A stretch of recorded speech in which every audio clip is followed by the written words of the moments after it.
Diccionari de medicina.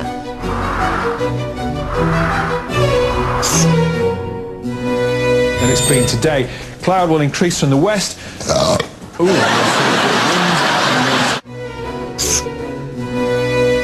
Vamos a ver si podemos ver la imagen, por favor. Mira, ese señor es tu padre. Que el tío debe estar haciendo la siesta.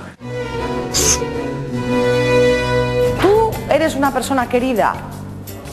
Sí, te quiere la gente. ¿Sí? Emilia.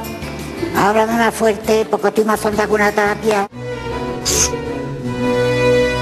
mi novia. Hola, mi novia. Acabo de conocerla. Sí, puedes. ¿Qué hace?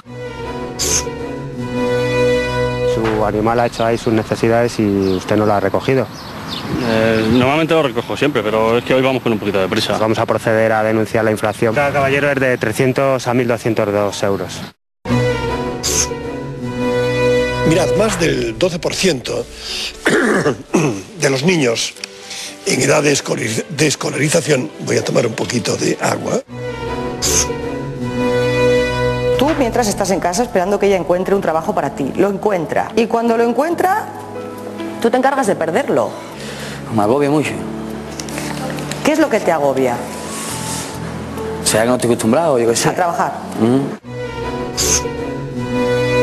Sospechas, mejor dicho, que tu marido puede serte infiel. Al principio me decía que era mentira. Unas veces decía yo, pues era mentira. Entonces, ¿tu marido a qué iba a su casa? ¿Qué te decía? A él me decía que iba a hablar con el marido. Pero el marido es sordomudo y yo le decía, ¿qué conversación puedes tener tú con ese hombre? Vamos a ver.